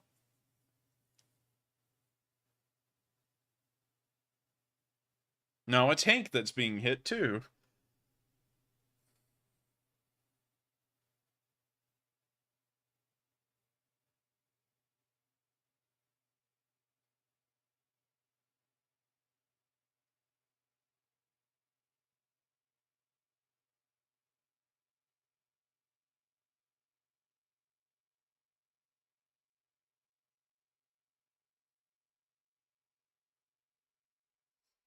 Great to see those hits, but what's more important to show that Ukrainian activity may be picking up in this area is that the Ukrainians have launched artillery attacks onto the occupied city of Melitopol, far behind the lines, and it's definitely become one of the major Russian logistical hubs as they rely heavily on railroads and rail hubs. And Melitopol is the only city that's close enough to the front lines with a large enough rail depot to support operations that the Russians would require. Over the course of the morning hours of day 130, we saw the Ukrainians striking the city with precision-guided munitions and on into the early hours of the morning too. But we're going to start off with the nighttime footage, and then we'll move on into the early morning hour footage. So, here's the first video showing Ukrainian attacks onto Russian supplies and Russian military infrastructure that is currently based in Melitopol.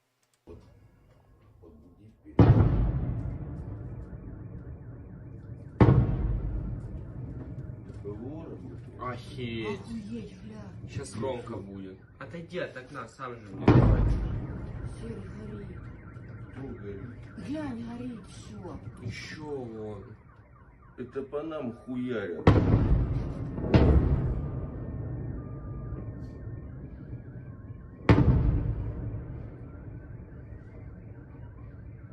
Отходите, это могут этих сбивать, как их. Градов. Городок серый бомбят. Позвоните технологии. Городок горит. А нет? Горит. Серый городок горит. Да это вот стреляют, блядь, это откуда-то прилетает. Отходите от окон, блядь.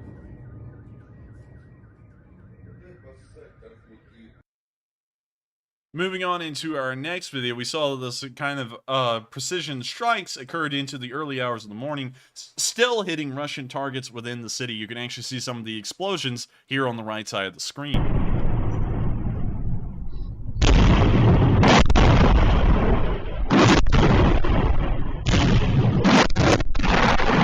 We see that this one hit some kind of a fuel, because it's emitting thick black smoke, and also had a very fiery explosion, not indicative of a normal artillery shell explosion.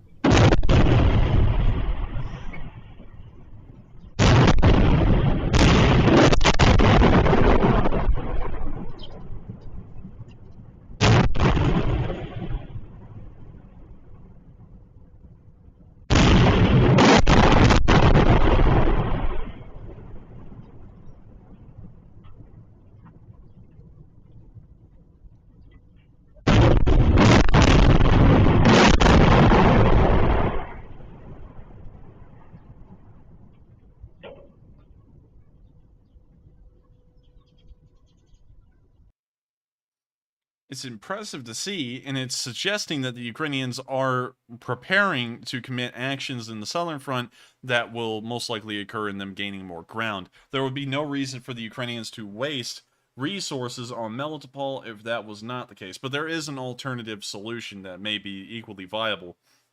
The Ukrainians may be seeing that the Russians are preparing to maybe try some kind of a feint down here with some kind of a offensive of their own towards Zaporizhia, or maybe even a stiffer resistance near Kherson, and they saw that a large amount of those supplies were arriving in Melitopol, and so they started to destroy the logistics hubs there to make that a little bit more difficult.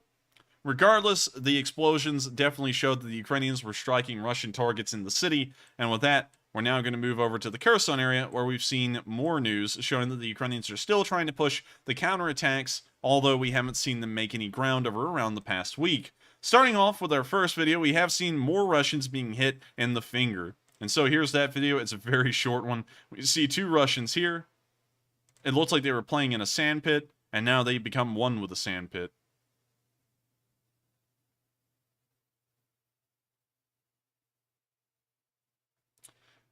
Not really a lot to comment on there. It's pretty self-explanatory. And so with that, we're now going to be moving down to the Kherson area, where we've then seen an M777 unfortunately being hit by Russian artillery in the Kherson area. Of course, we always say that it has to have video evidence to be confirmed, and in this video here, we do see the clear outline of what appears to be an M777 being hit by Russian artillery. There's the M777, and then it got hit directly by artillery, destroying it. We know that the Ukrainians have around 100 or more M777s, and we've seen about 3 of them get destroyed or damaged on film, and so they still have the majority of their M777s, and hopefully do not lose any more of them as the war continues.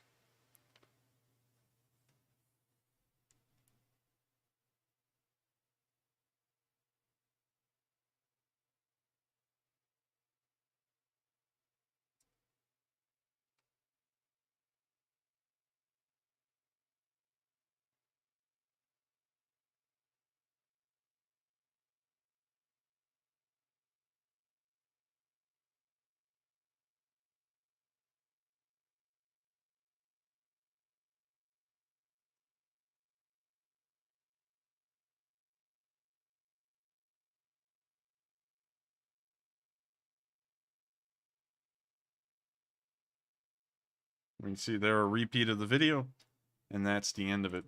Once again, unfortunate to see, and I hope that we do not see losses like that anymore, but of course, it is war, and every once in a while, both sides will take losses, much like we saw right there for the Ukrainians.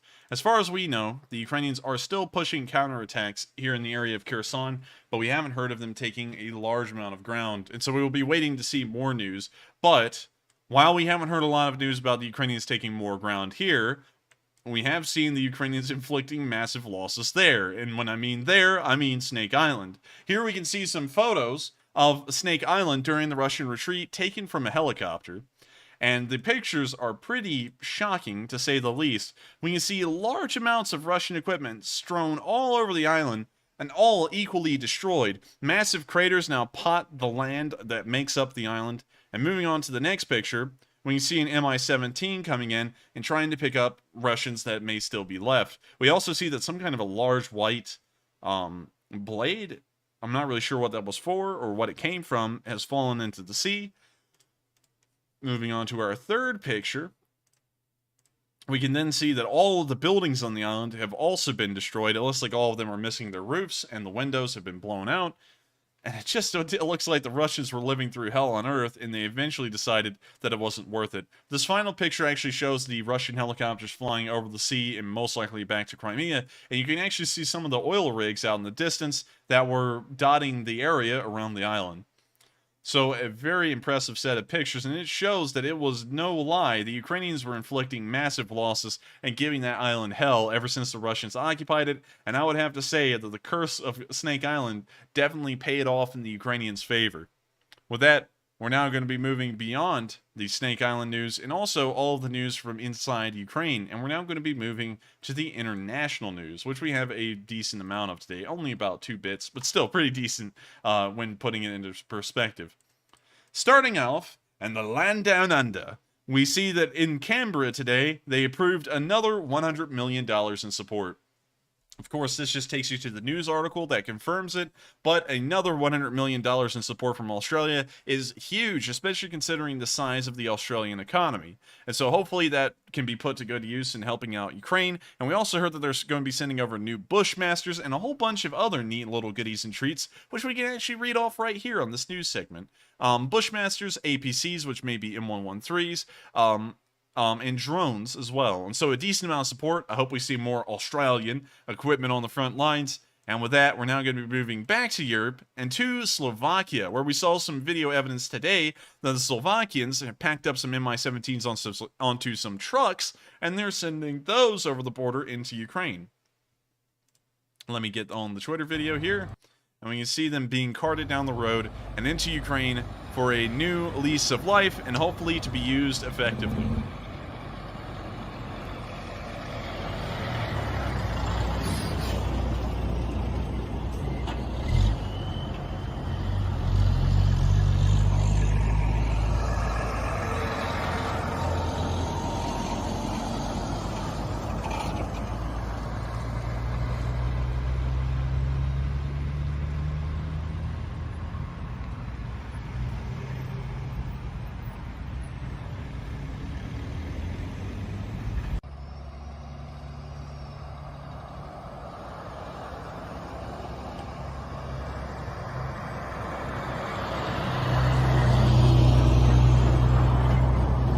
The Ukrainians will be happy to see these.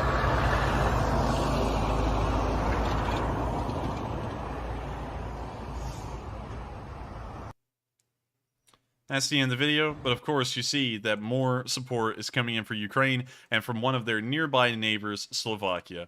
Hopefully the helicopters are put to good use because the Ukrainians always need more of everything, and helicopters will definitely help them out with some of their efforts on the front lines. Moving on to our last bit of news, which actually comes from 130 days ago. On February 24th, the very first day of this war, we saw a phone call transpire in between President Zelensky and Emmanuel Macron. This footage, as far as I can tell, and as far as I was able to find, had not been seen until today, and you can actually hear the realization in Macron's voice as he finds out that the Russians had crossed the border and had entered a state of total war. It appears to have taken him in shock, but it sounds like Zelensky was actually pretty composed on the other side of the phone and was able to keep his cool emotionally. And so here's the video, and I'm not going to talk over it. I just want y'all to hear the emotion in both of their voices. They both speak in English, and it's very interesting to hear what was going through everyone's minds emotionally within the first hours of the war. And what about you? Are you in security yourself? I think so. Are you sure, or do you think so? I think so, I'm sure. I think nobody is in safety situation now in Kiev. I think so, because we are in the circle of Russian army. Now, I wasn't going to interrupt, but I wanted to point out something here. President Zelensky actually said on the first day, we have been encircled by the Russian army. And that actually lets you be keyed into their mindset in the very first day of the war. Zelensky even believed that the Russians were steamrolling Ukraine and were going to be steamrolling Ukraine. Of course, that wasn't really said publicly, but we could see here in this phone call that Zelensky even believed that the Russian army was going to be making such fast speed that they were practically already encircled, which is something really bizarre to hear because that was coming from the leader of Ukraine himself, and look how differently everything turned out in everyone's minds in the world. Everyone thought that Ukraine would only survive a week or maybe even a few days at best, and everyone believed in that so much the United States was even providing him asylum and allowing him a way out, and they were going to transport him to America. So with that, I'm going to let the video continue.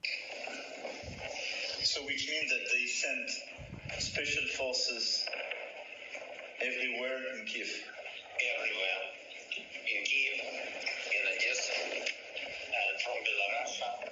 So we fight everywhere on our territory, everywhere through. We couldn't imagine that it's not the same like it was in 2014. So it's much better, much more. I mean that, much more. No, it's clear. It's total war. Yes, total war. Okay. Okay. Yes. So I think, Emmanuel, it's very important to speak with Putin, and very important to make anti-war coalition. We are sure that European leaders and Biden can connect and call him and say stop. He will stop. He will listen to you. And what I want to say, just stop the war and speak with him. But you will ask till where you are ready to go. You're ready to sit down around the table and start negotiating. Of course. Okay. We have to. Of course, we have to. Okay, Vladimir. As soon as I have feedback from this side, I will do it. And let me revert to you on what we can do. I mean, for sure, very few things on the Russian side, but let me see with my people what could make sense to help on this issue. Okay, thank you. No, take care. Thank you. Bye. Take care. It's very bizarre to hear what conspired in between Zelensky and Macron on the first day of the war. In fact, it was believed by Zelensky, and you could hear by his intent through the phone call, he didn't actually expect Ukraine to be able to withstand a Russian attack. They had eaten the propaganda that the Russians were sending out to everyone around the world too, that they were an invincible fighting force and a top-rate world superpower. And so even he was saying, we've got no recourse but to start negotiations immediately and to have the entire world tell Russia to stop, because if y'all don't, we're going to get rolled over. And we can now see 130 days later that wasn't the case. Of course, the Russians never stopped the war. They continued it on, and then the Ukrainians did the unthinkable and actually stopped the Russian advance on Kyiv and Kharkiv and pretty much secured themselves an early major victory in the war that pretty much showed that the Russians were not invincible, and it was going to be an incredibly long war that was going to be very costly for the Russians. And so it's bizarre to actually hear what he was saying on the first day. And as far as I can tell, this is the first time this video footage has ever been allowed out. And so now we actually hear what was in Zelensky's mind on day one. And of course, that's changed drastically.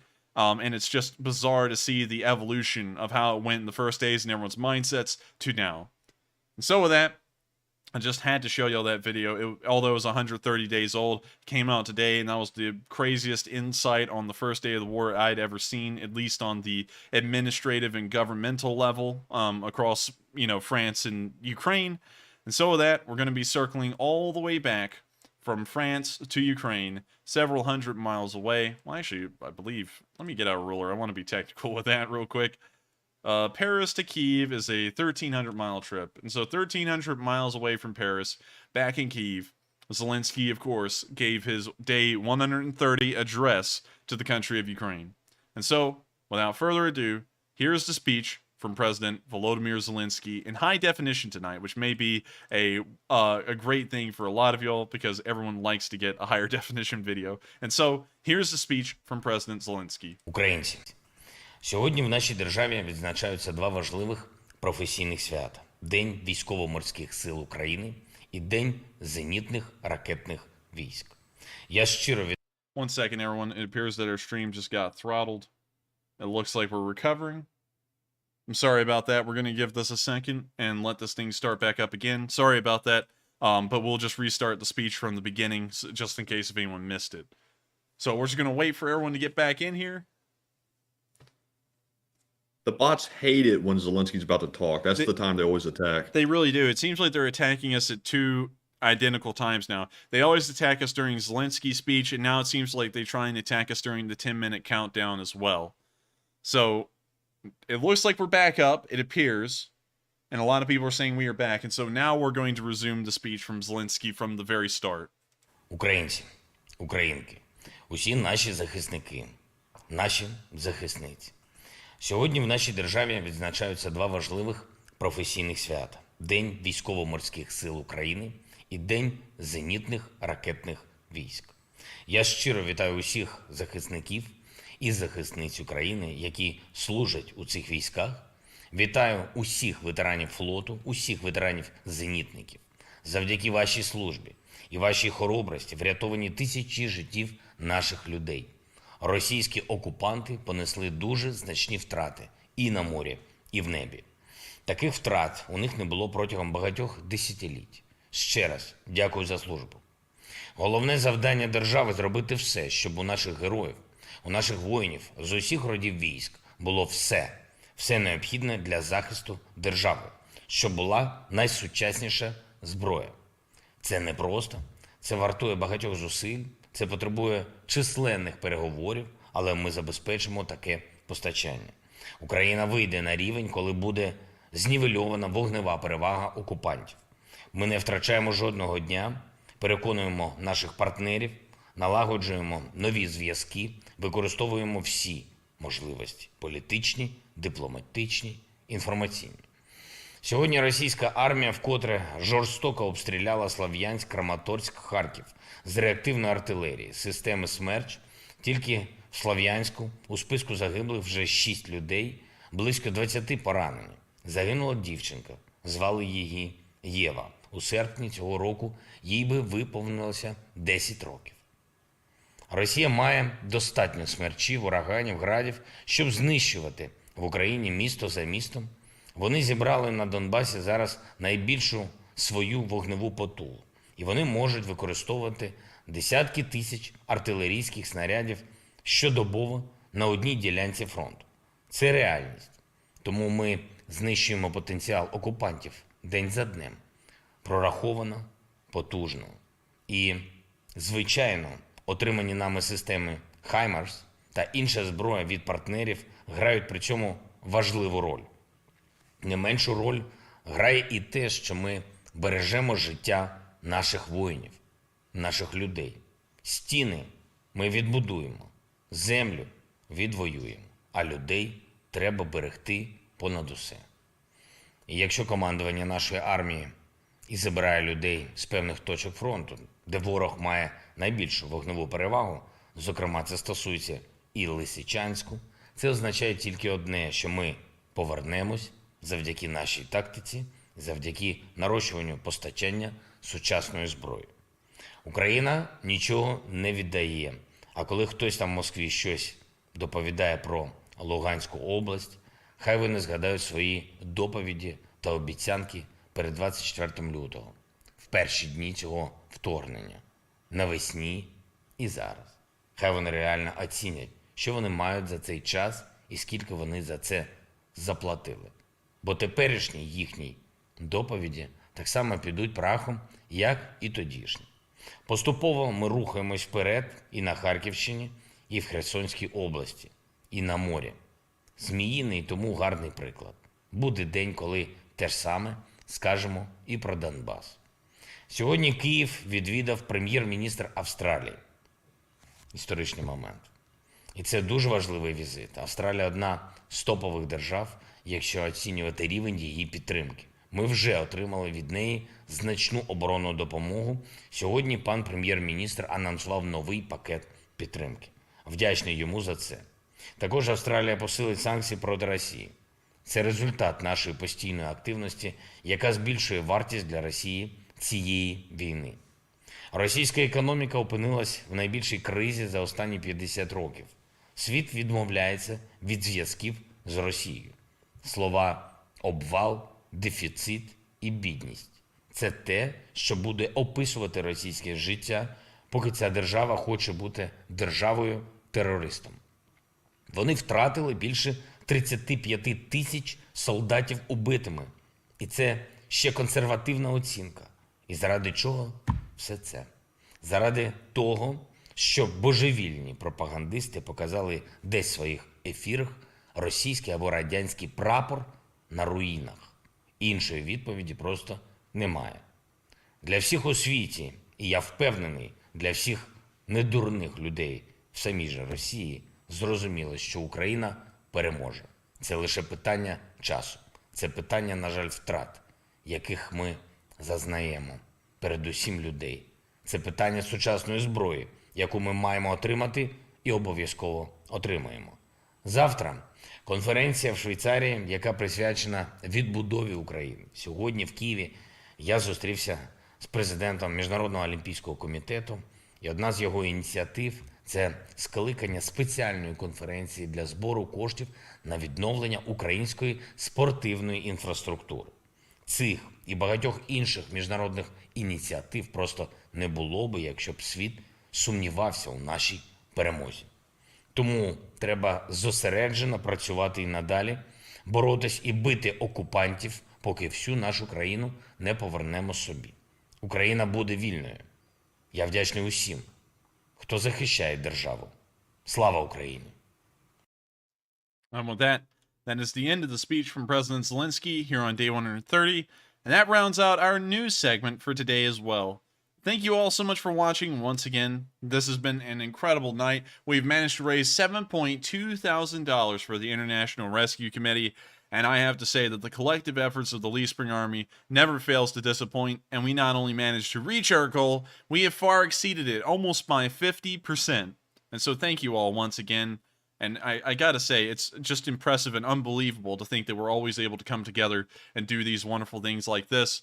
But we're now going to be moving into our question segment, and we're going to be trying to answer questions for a decent amount for the rest of the night. I think we'll be doing that for about the next 40 minutes. So with that, we are going to be doing something a little different tonight. We're not going to be doing a quiz segment, and I know that a lot of people do like the quizzes. It's just that I can only do quizzes so much, and also it takes a lot of thought process on my end that I can't actually think about the quizzes, the answers, and things like that, and also answer questions at the same time. It kind of overloads me a little bit. And so we're going to be pulling up a game, and it's not just going to be any game. It's going to actually be one that's a little bit conducive to what we're talking about. It's a game called acheived, and it focuses on village building in 18th century Ukraine. So it's actually going to be pretty interesting. I suggest y'all stick around and check this out. It's pretty cool. But with that, we're now going to be moving into the question segment, and I'm also going to be trying to build a village. Well, I think I already have one built, but we'll build a brand new one for the stream and just call this the Stream Village. So with that, we're going to be moving on into the question segment. And with that, what do we got, Matthew? All right, and real quick, just to recap on the fundraiser, we have hit $7.2 thousand on that fundraiser. So absolutely smashed the goal, and we are very, very high on that number. So I want to recognize one more donor here. We have a $300 donation from Pale Rider. Thank you very much for that, and thank you to everyone else who has donated. All donations, small or large, have helped get us to that 7.2 thousand figure. So thank you very much to everyone. And to our first question of the final question segment, we have a question from Lycothrop HD, who says, Enforcer, do you think China is going to invade Taiwan? It seems to be a lot of military tension over there as of lately. I don't think China is going to invade Taiwan. I honestly think that would be something a little bit far-fetched. Let me see if I can just... Yeah, there we go. Thank you so much for doing that, computer. But China invading Taiwan is going to be highly unlikely. One, Taiwan is somewhat backed decently by most of the Western world, including the Japanese and most... pretty much, I guess you could say, non-Chinese countries in Asia. The Vietnamese and the Chinese actually have a very uneasy and tense relationship. So do the South Koreans and the Japanese. Of course, the United States always has a heavy presence everywhere, and so they have to be considered. And they're not really one to be big fans of the Chinese either. And so in those regards, I just don't see the Chinese invading Taiwan because it's going to have massive economic implications for them. And the Chinese and their power comes solely from their economic growth due to exports. And so with that, I hope that does answer the question. And we're going to move on to the next one. And I'm also going to try and remember what I should be doing on here, which is building a... Let me try and think. For some reason, answering questions always throws me off. We need to build a forestry right here. All right, and so with that, we are on to the next one. All right, and up next, we have a question from Mr. Clancy, who says, question, do you think that Ukraine can build their own cruise missile in a couple of months' time? Ooh, that's a little bit of a tough one. I don't have enough information about what they're able to import and also their current availability of supplies. We do know that they're able to domestically produce Stugnas, and so in that regard, I think they might be able to make cruise or ballistic missiles, but at the same time, I feel like that's a bit of a stretch. I'm not sure if they would actually be able to do that or not. But one could only hope. Of course, it would be nice if they could. I guess I could say that. And so with that, I thank you very much for the support, and I hope that does... Well, not the support. I thank you very much for the question. I hope that does answer it. And with that, we are on to the next one. And up next, we have a question from Cherie Ann Turpin, who says, how close is Russia to a collapse? That's a hard one to guesstimate. It's always been incredibly hard, to the point that the collapse of the Soviet Union in 1991 largely came as a shock to most of the world, which may be a little bit of a surprise. Like, people saw it coming, the writing was on the wall, but no one knew when. And so when it actually happened in 1991, everyone was like, what? You know, they're like, it just collapses like that? So with that, I don't know if they ever would collapse. That's something that I don't really have an answer for. But with that, I hope that kind of does answer the question, at least in how difficult it would be to kind of like crystal ball that sort of thing and tell you when it most likely would happen. But with that, I hope that kind of does answer the question. And with that, we're on to the next one. All right, and moving on, we have a question from Smog, who says, Enforcer, do you have anything about Lukashenko saying that Ukraine fired missiles at Belarus? We do. I didn't include